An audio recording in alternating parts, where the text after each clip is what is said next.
여러분들은 교회를 왜 다니십니까? 한번 점검을 해봅시다. 자기 마음에 속으로 한번 대답을 해보세요. 나는 왜 교회를 다니는가? 많은 분들이 마음의 평온을 얻고자 교회를 다닌다, 이렇게 대답할 수도 있습니다. 교회를 안 다니는, 교회 예배 출석을 버리면은 왠지 마음이 불안하고 초조해서 교회를 꾸준히 다니는 것이 좋더라. 또 심지어 교회를 빠지면 뭔가 찜찜하고 깨금직해서 뭔가 큰 안 좋은 일이라든지 또 내가 예기치 못한 나쁜 사고를 만날까봐 주님께서 너 예배를 걸었으니 한번 당해봐라 해서 뭔가 하나님께서 징계하실까봐 그런 두려운 마음으로 교회에 출석한다, 이렇게 생각하시는 분들도 계실 거예요. 또 많은 분들이 교회 교우들과의 교제의 관계 때문에 교회를 나오신 분들도 적지 않습니다. 그 집사님, 그 권사님 일주일 동안 어떻게 지내셨는가, 같이 밥을 먹고 교제를 나누고 사랑을 나누고 하는 그 재미로 교회를 나오는 사람들이 있습니다. 세상에서 외롭고 고단하고 또 홀로 살기 어려운 분들 교회에 와서 좋은 이웃들, 좋은 친구들 많이 만날 수 있거든요. 그 사실입니다. 사실입니다. 또 우리 창신교회는 또 우리 교직원분들이 참 많은데 상사에 의해서 또 위에 또 지도자에 의해서 이렇게 인도되어 오신 분들도 많이 있을 겁니다. 여러 이유가 있을 거예요. 그런데 교회에 우리가 출석하는 것은 본질적인 이유는 그겁니다. 하나님의 베푸신 구원에 대한 나의 자발적인 응답으로서 하나님께 예배하기 위해서 온 겁니다. 예배하기 위해서. 그래서 교회 출석하고 우리가 함께 모여 예배드리는 것은 간단하게 말하자면 복음에 대한 인간적 응답입니다. 복음에 대한 인간적 응답. 하나님께서 부르세요. 얘들아, 살 길이 있다. 여기 살 길이 있다. 죄사함을 받고 영원한 생에, 영원한 삶에 참여할 수 있는 방법이 있다. 다 오라. 하면은 그 복된 소식을 듣고 우리가 나오잖아요. 이 나오는 현장이 바로 이 예배인 거예요. 예배. 그리고 이미 내가 예수 그리스도를 나의 구주로 영접하고 믿고 따른다면은 난 이 예배의 현장을 통하여서 하나님께 감사의 예배를 드리는 거죠.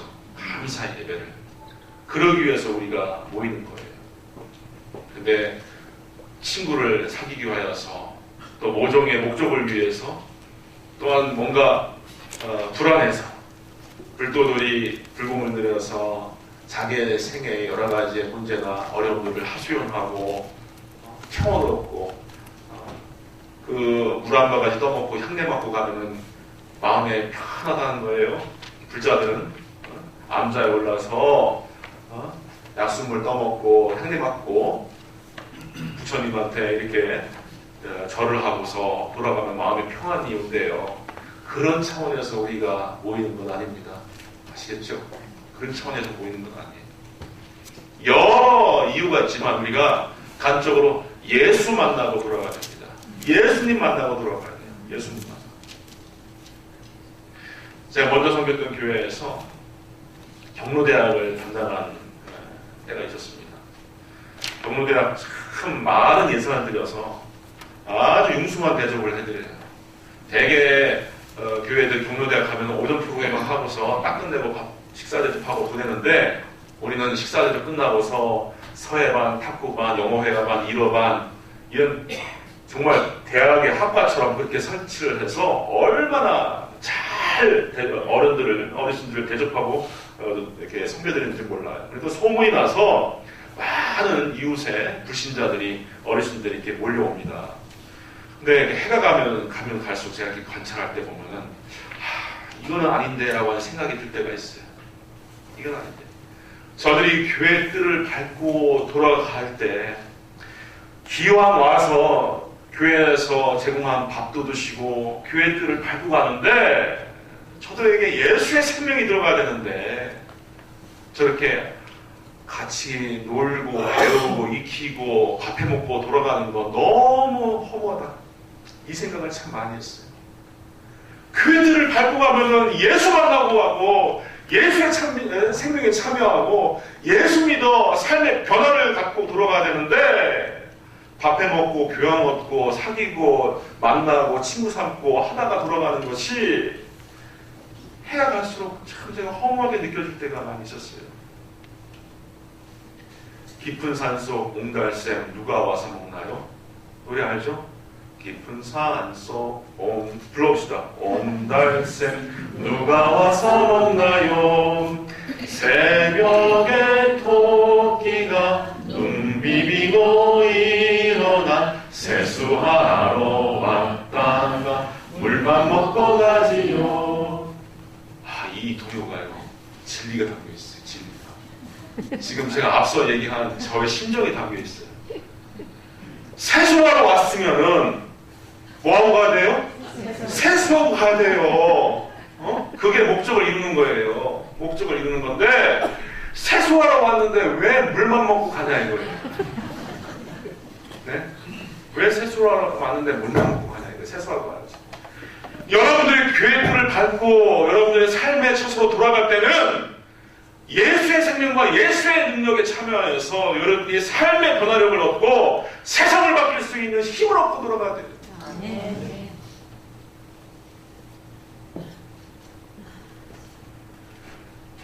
제가 이제 앞으로 여러분들 마주하여서 이렇게 예배인으로 하고 하나님 말씀을 전할 텐데 이제 대개 거의 그럴 겁니다. 대개 매주 첫 주와 둘째 주는 제가 거의 무슨 일이 있어도 복음 설교를 할 겁니다. 다시 말해서 예수 그리스도의 인격과 사역과 십자가와 부활, 예수 그리스도로 말미암아 마련된 구원의 길과 그 복과 그 능력에 대해서 제가 전도를 할 거예요.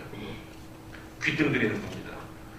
그리고 우리 창신교회에서 제가 공직할 때는 그 일회성 총동원 주일이라든지 이런 거 계획 안 할 겁니다. 참 그거 많이 하는데 천문학적인 숫자를 예산을 드리고서도 아무런 결실 없이 끝나는 경우를 많이 보는데 저는 방법을 달리 할 거예요. 여러분들이 살면서 가족, 친지, 이웃들, 동료 직원들 가운데 좀 예수님의 말씀을 좀 접했으면 좋겠다. 저분이 좀 교회 와서 예수님을 만났으면 좋겠다. 복음을 들었으면 좋겠다 하는 그런 생각이 들 때 있으면은 첫 주로 초대를 했어요. 거의 제가 복음 설교를 첫 주에 했거든요. 매월 첫 주에. 근데 시간이 좀 안 맞았어요. 시간이 안 맞아서 놓쳤어. 괜찮아요. 두 번째 주로 제가 어지간하면은 복음 설교를 준비할 겁니다. 왜냐? 그토록 중요해요.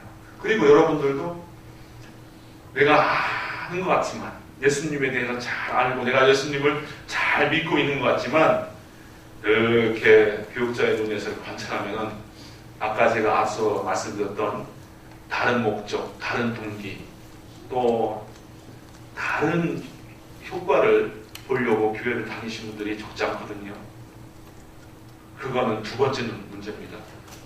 물만 먹고 가는 문제지 세수하러 와야 할 목적은 아니라 이거예요. 그 토끼가. 우리가 교회에 출석하는 것은 예수님 만나고 들어가는 거예요. 예수님 만나고.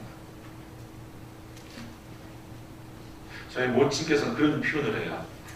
저 권사님이 드디어 이제 마음이 예수가 됐다. 뭐 이런 얘기예요.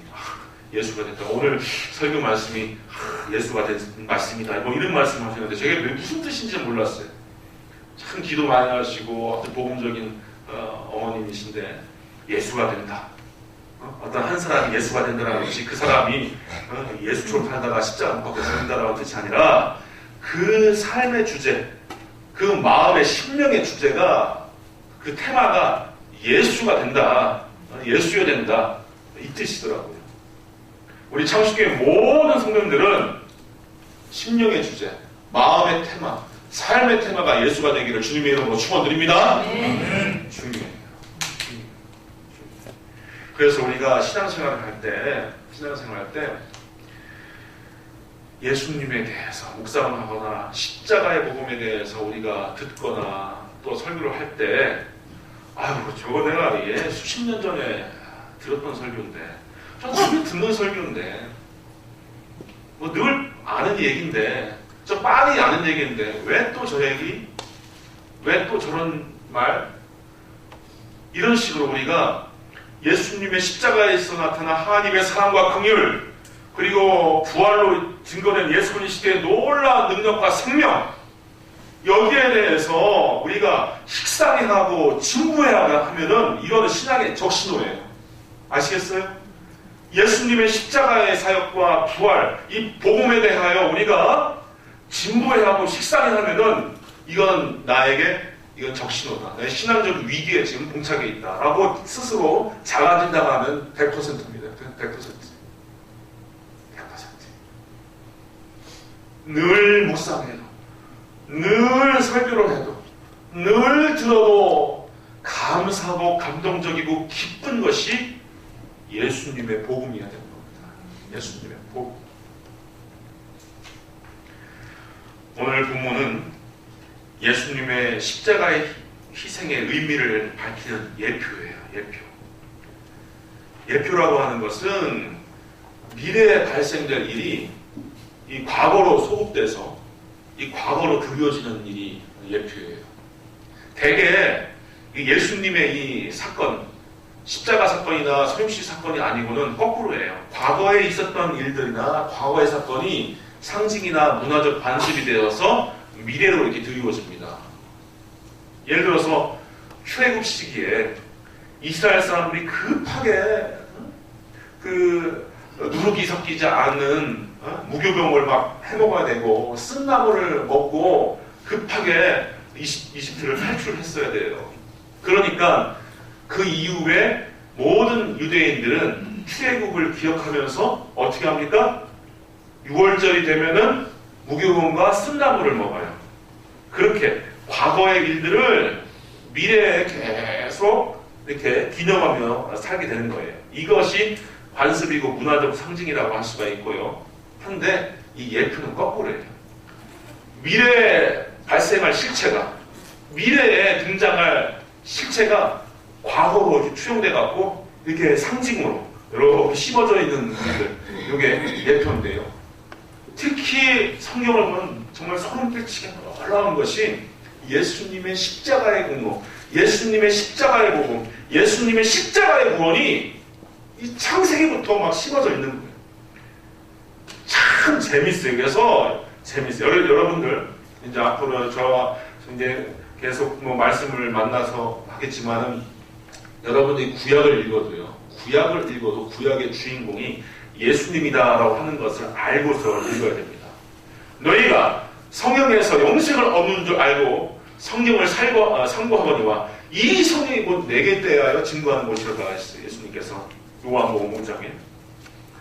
이때 말씀하신 이 성경이라고 하는 것은 히브리 성경, 즉 구약을 말합니다. 구약에 보면 예수님이 아직 나시기 전의 일들인데 왜 그게 예수님에 대한 일들인가? 구약 성경에도 예수님의 주제가 다양하게 심겨져 있어요. 대개 예표의 모습으로, 예표의 형식으로. 창세기, 우리가 맨 처음 접하는 창세기 3장을 가보면은 여자의 후손이 얘기하는 거예요. 여자의 후손. 뱀에게 여자의 후손이 너의 후손을 머리를 밟을 것이다. 이게 동정녀 마리아에게서 탄생할 예수님에 대한 예언이에요. 그리고 선악과를 먹어서 자기의 수치됨을 알아서 자꾸 숨으려고 하고 무화과 나무 잎새기로 자기의 부끄러움을 가리려고 했던 아담과 하와에게 짐승을 희생시켜서 짐승의 가죽옷을 입힙니다. 이제 이 가죽옷이라고 하는 것이 이게 우리가 보면은 무화과 팬티가 좀 이제 약하고 이게 잘 떨어지니까 가죽 팬티로 이렇게 바꿔 입혔나? 이렇게 생각할 수 있어도요. 영어 성경만 봐도 가먼트로 되어 있습니다. 뭡니까? 전신을 두드러는 두루마기. 그러니까 자기의 수치, 자기의 죄악성 이것을 가릴 때 인간들은 정말 종교를 개발하고 도덕적 수양을 하고 문화를 발전시켜서 근사하게 인간의 유한성과 죄악을 가리려고 해도 하나님 보시기에는 그것은 무화과로 엮어 입은 팬티와 같은 거예요. 그렇지만 그 죄악상, 우리의 연약함의 본질을 보완하고 또 그것을 온전케 할 수 있는 것은 뭡니까? 짐승의 희생이 필요합니다. 짐승의 희생이 필요하다. 그래서 짐승, 아담과 하와의 죄와 무관한, 아담과 하와의 죄와 무관한 짐승을 잡아서 그것을 죽이고, 그리고 그 희생의 대가로 주어진 전신을 두를 수 있는 두루마기를 아담과 하와에게 제공한 거예요. 자, 이 의미를 묵상하고 보니까 여기에서 예수님이 드러납니까? 안 드러납니까? 드러나요. 아벨은 제사 드릴 때 하나님께서 받으셨어요. 가인의 제사는 안 받으셨어요. 왜요? 아벨의 제사는 희생제사예요. 죽음으로 드리는 제사예요.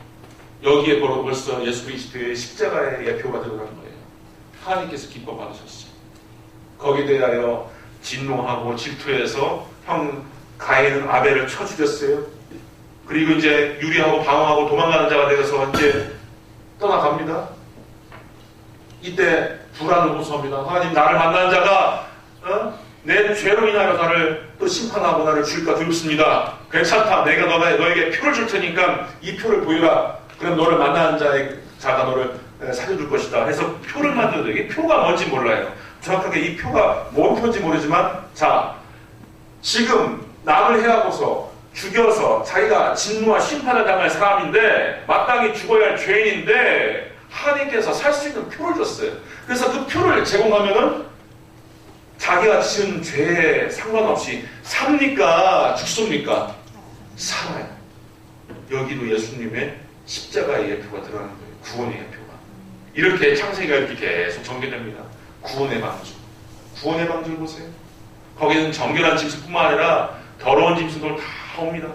하지만 그것을 구원의 방주에 타면 삽니다. 구원의 방주를 타야지 삽니다. 고래고래 소리 지르고 동네 상네 광고를 해도 아이 뭔 소리야, 이게 무슨 헛소리야, 이렇게 날씨가 좋고 태양이 쨍쨍한데 무슨 홍수야. 무시하는 사람들은 노아의 방주에 들어가지 않았고, 그 이야기를 믿고 들어간 노아의 방주에 들어간 사람들은 다 살았고요. 심지어 부정하고 더럽고 추악한 짐승마저도 노아의 방주에 몸을 실으니 살았어요. 자, 여기에 예수님의 십자가의 구원, 십자가의 예표가 나타나 있습니까? 안 나타나 있습니까? 나타나 있어요. 출애굽기로 가봅시다. 출애굽기는 어떤가요? 놀랍죠?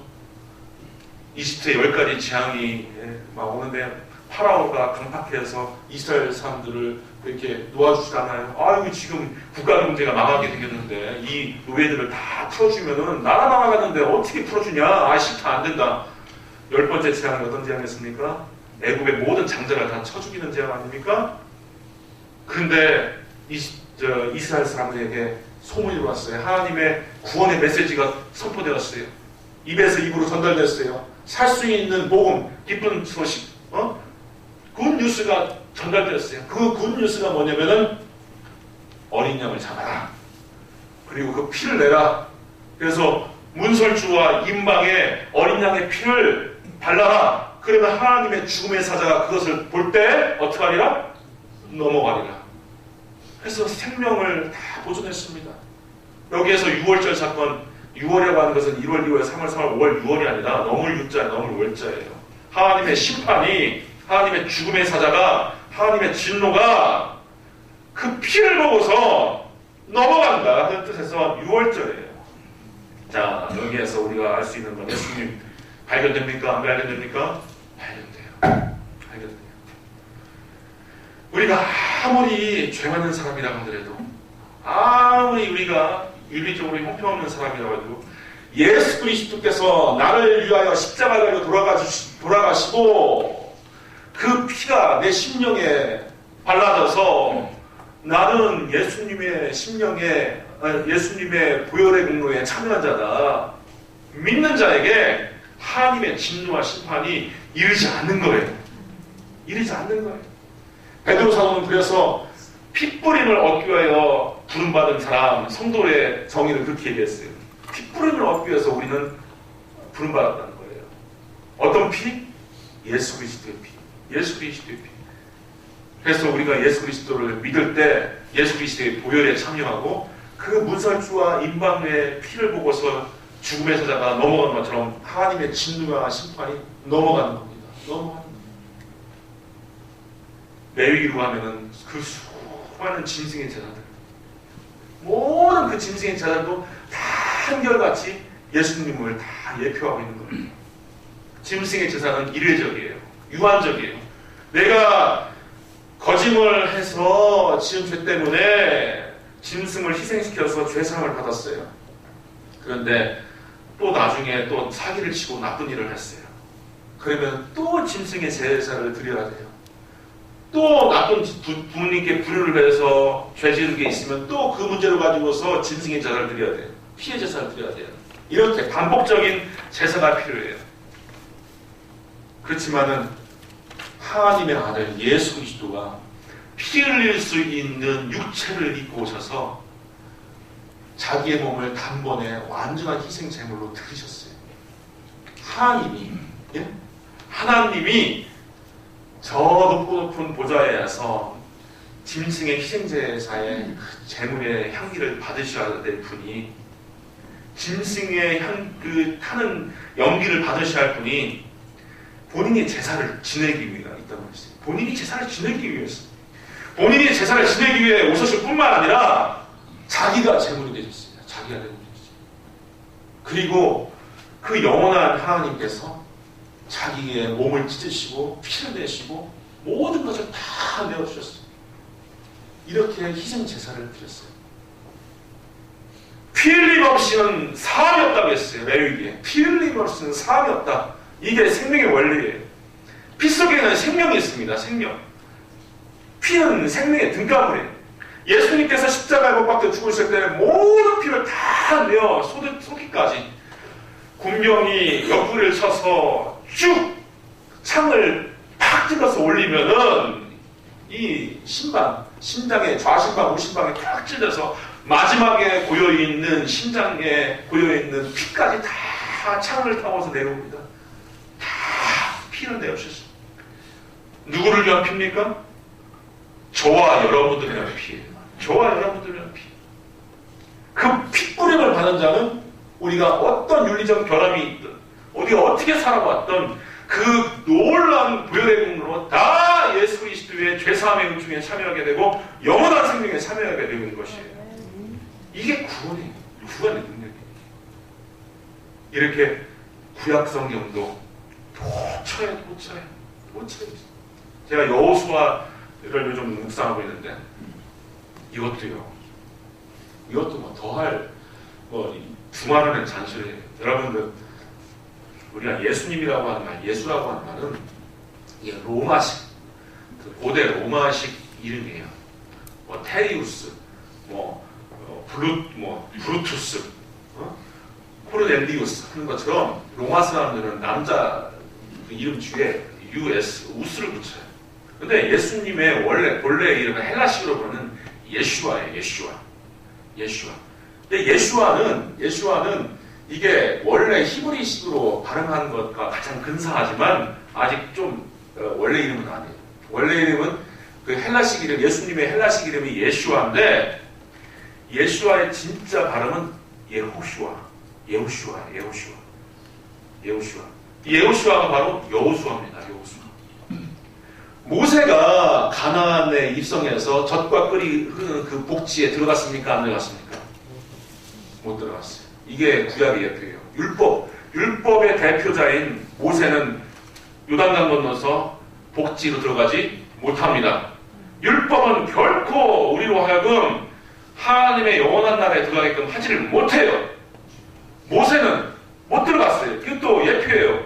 이 모세의 율법으로 하나님의 영원한 나라, 하나님 나라에 들어갈 수 없다라고 하는 것이 예표인데 누가 들어갔습니까? 모세의 후계자인 여호수아가 들어갔어요. 여호수아의 이름은 바로 예수님의 이름과 동명이에요.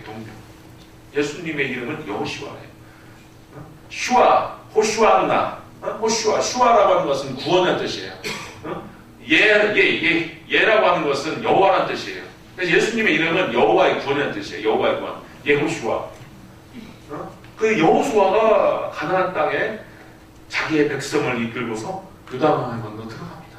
마찬가지로 복음의 증정자인 우리 예수님이 우리 성도들, 교회 우리를 데리고서 우리가 영원한 나라에 들어가게끔 인도하시는 분이에요. 할렐루야. 네. 자, 오늘 본문을 봅시다. 오늘 본문에 보니까 백성들이 모세의 영도에 따라서 광야 생활을 하는데 아주 지속하게 말을 하는 거예요. 얼마나 말을 안 듣는지 몰라요. 저 같은 경우는 맨날 할렐루야 찬송하겠습니다. 눈을 뜨고 보면은 하나님의 임재가 늘 나타나 있어요. 낮에는 구름 기둥으로, 밤에는 불 기둥으로 맨날 인도를 합니다. 응? 새벽마다 메추라기가 만나가 지천으로 깔려요. 추수하지도 않고 먹을 수 있습니다.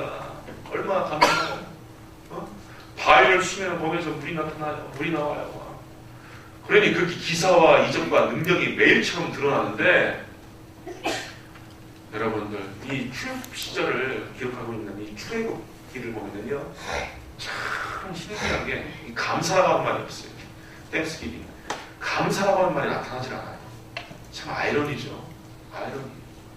아니 그렇게 맨날 하나님의 능력을 보고서 매일처럼 하나님께서 내리는 만나를 먹고 사는데 왜 감사가 안 나타나? 왜 감사가 없어? 근데요, 사도행전에 보면은 광야 생활 곧 교회라고 되어 있거든요.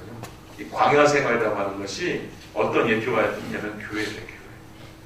자칫 잘못 우리가 그 덫에 걸릴 수 있는 교회가 광야의 본질이에요. 하나님의 풍성하신 능력, 예수 그리스도의 보혈의 역사, 이것에 우리가 푹 젖어 있는데, 이 생명의 만나에 늘 참여하고 있는데 우리는 별로 감사할 줄 몰라요. 감사할 줄 몰라요. 감사해야 돼요. 감사. 그래서 보면은 감사 이야기가 없어요. 이렇게 완악한 사람들이 이스라엘 사람들이었으니 모세가 아주 그냥 너무 속이 상하는 거예요. 그래서 오늘 본문에도 자꾸 원망을 합니다. 우리 마음이 이 하찮은 음식을 싫어하노라. 그러니까 만나도 질렸다 이거예요. 아까 제가 식상하다, 진부하다, 우리가 하나님의 은혜에 대하여, 하나님 복음에 대하여 식상하게 여기거나 진부하게 여기면 안 된다고 했듯이, 매일 은혜로 내려주는 이 만나에 대해서 이 사람들이 감사할 줄 모르고 이제 이 하찮다 이렇게 생각을 해버린 거예요. 그리고 막 원망불평하니까 하나님께서 야, 안 되겠다. 내가 이 민족 그냥 광야에서 다 제거해버리겠다. 내가 차라리 다른 민족을 불러서 내 위대한 역사를 이루어야 되겠다 하는 의도로 불뱀을 풀어서 사흘이 죽게 만듭니다. 이게 뭔가, 이게 도대체 뭘 의미하는가 잘 모르겠어요. 이게 하나의 상징인가, 하나의 역병에 대한 상징인가. 인디아나 존스라고 하는 영화, 앞전에 바로 나오는 영화가, 해리슨 포드가 나오는 영화에 레이더스라고 하는 영화가 있는데, 거기에 보면 이 장면이 나타납니다. 이 장면을 이용을 해요. 독일 나치군이 법궤를, 언약궤를 발견해서 그걸 딱 여니까 공중에서 불뱀들이 나타나고 이렇게 휘저어다니면서 독일군들을 막 죽이는 장면이 나타나요. 그렇게 그런 일들이 이 당시도 있었을까? 아무튼 하나님의 진노와 심판이 불뱀을 통하여서 나타나서 사람들이 막 죽어나가는 겁니다. 이때 모세가 중보합니다. 하나님, 불쌍히 여겨 주옵소서, 용서하여 주옵소서, 우리가 잘못했습니다, 구원하여 주옵소서 할 때 하나님께서 그래 좋다 살려주마 해서 나무에 노뱀을 만들어 달아라. 나무에 노뱀을 달아라. 그리고 그것을 바라보는 자는 누구나 살 것이다. 이랬어요. 누구나 살 것이다.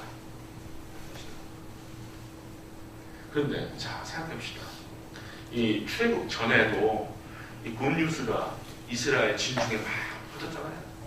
그것에 순종하고 그것을 자기의 믿음으로 받아들인 사람은 문설주와 임방에 어린 양의 피를 발라서 생명을 보존했지만, 그것을 무시하고, 아니 뭐 우리가 그 땅 때문에 우리가 살겠느냐? 뭐 그런 얘기 아니냐? 무시하는 사람들은 죽었거든요. 모세가 달게 만든, 모세가 달려 만든 그 노뱀을 그래도 믿음의 눈으로 바라본 사람들은 죽어감에 있어서도 살아났어요. 그것을 바라보는 자는 본인의 어떤 능력이 있었든, 인간적 수원이 대단하든 뭐가 있든, 인격적으로 고명하든 못났던 성편은 백정이든 뭐든 남녀노소 지위 고하를 막론하고 그 노뱀을 바라보는 사람은 살았어요. 근데 아무리 잘나는 사람이라고 하더라도 뭐 저딴 게 다 있냐, 무슨 소리냐, 무시하고 말아버리는 사람들은 죽는다 이거예요. 이게 오늘날 구원의 권리입니다. 구원의 권리. 아시겠습니까? 인간이 할 수 없는 구원의 길을 하나님이 육신을 입고 오셔서 자기의 살을 찢으시고 피를 흘리심으로써 정말 고통과 모멸과 수치를 다 당함으로 그 새롭고 산 길을 내어주셨어요.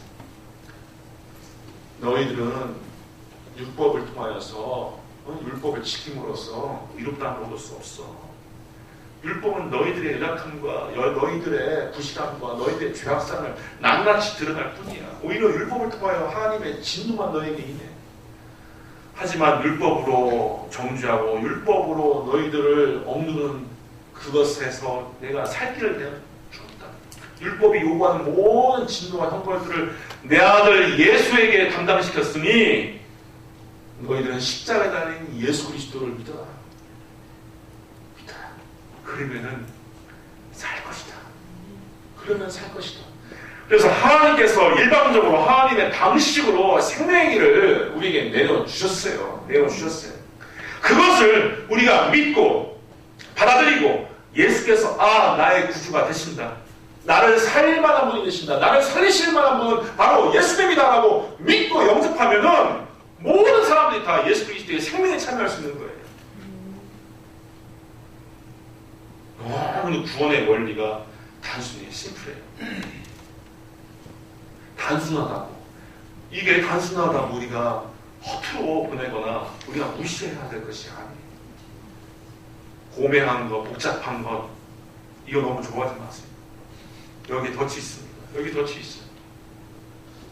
인간의 본성에는 이 너무나 간단한 진리, 소박한 진리에 대한 자꾸 의심하는 경향이 있다는 거예요. 미국의 유명한 식품 회사가 아주 간단하게 만들어 먹을 수 있는 팬케이크를 이렇게 했어요. 많은 연구원들이 개발해서 물 붓고 5분이면은 만들어 먹을 수 있습니다. 신문, 방송 대대적으로 막 광고를 했어요. 물만 부어 5분, 물만 부어 5분 뭐 이런 식으로 잘 팔릴 줄 알았어요. 근데 하나도 안 팔렸어요. 잘 안 팔렸어요. 그래서 이게 웬일이 있냐 해서 사회심리학자들에 의뢰해서 이게 어떤 현상이냐 물어봤더니 결론이 인간의 본질이란 너무 간단한 진실에 대하여 회의하고 의심하는 본질이 있더라. 이게 결론이었어요. 여러분, 나무에 달린 자, 이게요 예수 그리스도에 대한 예표예요. 이 나무에 달린 이 노뱀이 바로 또 예수 그리스도에 대한 예표예요. 신명기에 보면은 나무에 달린 자는 저주받은 자라고 했어요. 예수께서 십자가 달렸을 때요 모양만 이렇게 멋있게 달린 게 아니라 하나님으로부터 진짜 말 그대로 리터럴리 말 그대로 버림당한 거예요. 예수님께서. 예? 성하나님과 성자하나님과 하나의 퍼포먼스 짜고서 치는 인류에게 보이는 하나의 위대한 연극이 아니라 그 현장은 하나님이 진짜 버린 현장이에요. 예수님 버렸어요. 예수님께서 십자가에서 7마디를 하잖아요. 그 가운데서 뭐라고 말씀하십니까? 아버지요, 아버지 어찌하여 나를 버리시다니까. 예수님은 버림을 당한 거예요. 버림을 당한 진짜. 신명기에 보면 나무에 달린 자가 저주를 받은 자라고 했어요. 저주받은 자로서 예수님께서 십자가 달려들어 가시죠. 자, 이때 누구 때문에 저주를 받았습니까? 저 박혁승 목사. 바로 여러분들 각자를 위해서 저주받으신 거예요. 하나님은 예수를 버리시고 예수를 유기하시고 예수를 내치시고 여러분들을 거두신 거예요. 여러분들을 환영해 주시고 여러분들을 맞아주신 거예요. 그러한 대속의 공로로 십자가 달려 들어가셨어요. 자, 오늘날도 똑같습니다. 누구든 저 나무에 달린 예수, 저 십자가 달린 예수님만 바라보면 삽니다. 이것이 구원의 복음입니다. 기도하시겠습니다. 아버지 하나님 감사합니다. 아버지 하나님, 우리가 예수 그리스도의 십자가에서 나타난 하나님의 놀라우신 사랑과 긍휼과 은혜를 다시 한번 새겨봅니다. 그리스도 안에는 지혜와 지식의 모든 보화가 있다. 사도 바울은 그렇게 선포했습니다. 이 예수님의 진리의 높이와 깊이와 넓이를 우리가 깊이 알아서 날마다 마음에 새겨서 풍성한 십자가의 공로의 은혜를 날마다 누리게 하여 주시고, 이것이 나의 삶의 반경으로부터 내 이웃, 내 지역, 내 직장, 내 학교로 전부 전파될 수 있도록 우리를 사용하여 주시옵소서. 예수님의 이름으로 기도합니다.